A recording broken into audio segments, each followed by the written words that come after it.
बिस्मिल्लाहिर्रहमानिर्रहीम। आज की इस वीडियो में दोस्तों हम आपको बताने वाले हैं कि दाई हलीमा रसूलुल्लाह सल्लल्लाहु ताला अलैहि वसल्लम को उनकी सगी माँ बीबी आमिना के पास क्यों छोड़ आई थी वापस। आज वीडियो स्टार्ट करते हैं। एक मर्तबा की बात है कि रसूलुल्लाह सल्लल्लाहु ताला अलैहि वसल्लम दाई हलीमा से कहने लगे कि अम्मा जान, मेरे दूसरे भाई बहन दिन भर नज़र नहीं आते हैं। ये लोग हमेशा उठकर रोज़ाना कहाँ चले जाते हैं। मैंने कहा कि ये लोग बकरियां चराने चले जाते हैं। ये सुनकर आपने फरमाया कि अम्मा जान, आप मुझे भी मेरे भाई बहनों के साथ भेजा कीजिए। चुनाचे आपके इसरार से मजबूर होकर आपको हज़रत हलीमा ने अपने बच्चों के साथ चारागाह जाने की इजाज़त दे दी और आप रोज़ाना जहाँ हज़रत हलीमा की बकरियां चरती थीं तशरीफ़ ले जाते रहे और बकरियां चारागाहों में ले जाकर उनकी देखभाल करना जो तमाम अंबिया और रसूलों की सुन्नत है।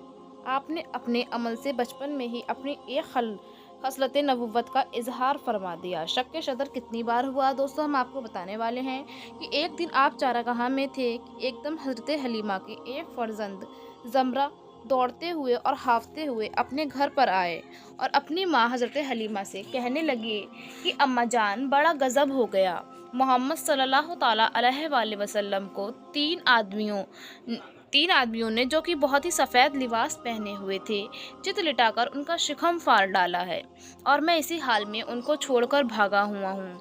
ये सुनकर हज़रत हलीमा और उनके शौहर दोनों बदहवास होकर घबराए और दौड़कर जंगल में पहुँचे तो क्या देखा कि आप बैठे हुए हैं, मगर खौफो हिरास से चेहरा जर्द और उदास है। हज़रत हलीमा ने इंतहाई मुशाफिकना लहजे से प्यार से आपका माथा चूमा और पूछा कि बेटा क्या बात है। आपने फरमाया कि तीन शख्स जिनके कपड़े बहुत ही सफ़ेद और साफ सुथरे थे मेरे पास आए और मुझको चित लिटाकर मेरा शिखम चाक करके उसमें से कोई चीज़ निकालकर बाहर फेंक दिया और फिर कोई चीज़ मेरे शिखम में डालकर शिगाफ को सी दिया, लेकिन मुझे ज़रा भर भी तकलीफ़ नहीं हुई। ये वाक़या सुनकर हज़रत हलीमा और उनके शौहर दोनों बेहद घबराए और शौहर ने कहा कि ए हलीमा, मुझे डर है कि इनके ऊपर शायद कुछ आसेब का असर है, लिहाजा बहुत जल्द तुम इनको इनके घर वालों के पास छोड़ाओ, कहीं ऐसा ना हो कुछ हो जाए। इसके बाद हज़रत हलीमा आपको लेकर मक्का मुकर्रमा निकल पड़ी, क्योंकि इन्हें इस वाक़या से ये खौफ पैदा हो गया था कि शायद अब हम कमा हक़ूक़ इनकी हिफाजत ना कर सकेंगे। हज़रत हलीमा ने जब मक्का मुअज़्ज़मा पहुंचकर आपको आपकी वालिदा माजिदा के सुपुर्द किया तो उन्होंने दरियाफ्त किया कि ए हलीमा, तुम तो बड़ी ख्वाहिश और चाह के साथ मेरे बच्चे को अपने घर ले गई थीं, फिर इस कदर जल्द वापस ले आने की वजह क्या है। जब हज़रत हलीमा ने शिकम चाक करने का वाक़या उनकी अम्मीजान से बयान किया और आसेब का शुबहा ज़ाहिर किया तो हज़रत बीबी आमिना ने फरमाया कि हरगिज़ नहीं, ऐसा हो ही नहीं सकता। खुदा की कसम, मेरे नूरे नज़र पर हरगिज़ कभी भी किसी जिन या शैतान का अमल दखल नहीं हो सकता। मेरे बेटे की बड़ी शान है। फिर अयाम हमल और वक्त विलादत के हैरत अंगेज़ वाक़यात सुनाकर हज़रत हलीमा को मुतमईन कर दिया और हज़रत हलीमा आपको आपकी वालिदा माजिदा के सुपुर्द करके अपने गांव वापस आईं और आप अपनी वालिदा माजिदा की आगोश में तरबियत पाने लगे।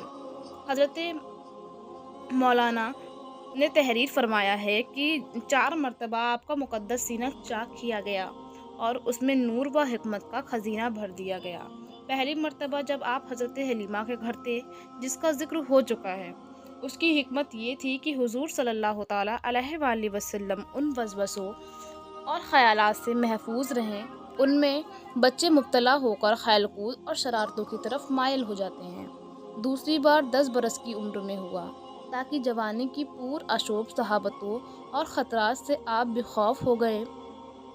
तीसरी बार गौरे हिरा में शक शदर हुआ, आपके कल्ब में नूरे सकीना भर दिया गया ताकि आप वही इलाही के अजीम गिराबार बोझ को बर्दाश्त कर सकें। चौथी और आखिरी मर्तबा शब महराज में आपका मुबारक सीना चाक करके नूर व हिकमत के ख़जानों से मामूर किया गया ताकि आपके कल्ब मुबारक में इतनी वुसअत और सलाहियत पैदा हो जाए कि दीदार इलाही की तजल्लियों और कालाम रब्बानी की हैबतों और अज़मतों से मुतहम्मिल हो सके। تو سامعین حضرات، آپ کو یہ واقعہ کیسا لگا کمنٹس باکس میں کمنٹ کر کے ضرور بتائیں۔ جیسے کہ میں اس کا پہلا پارٹ ڈال چکی ہوں، اگر آپ لوگوں نے پہلا پارٹ نہیں دیکھا ہے تو اس کے ڈسکرپشن میں نے لنک دے رکھا ہے فرسٹ پارٹ کا۔ اور ایسے ہی واقعات دیکھنے کے لیے ہمارے چینل صدف نور کو ضرور سبسکرائب کریں اینڈ بیل آئیکن ضرور پریس کریں، جس سے کہ آنے والی ویڈیو کی ہر ایک نئی نوٹیفیکیشن آپ کے پاس سب سے پہلے پہنچے۔ ملتے ہیں نیکسٹ ویڈیو میں، جب تک کے لیے اللہ حافظ، دعا خیر میں یاد رکھیے۔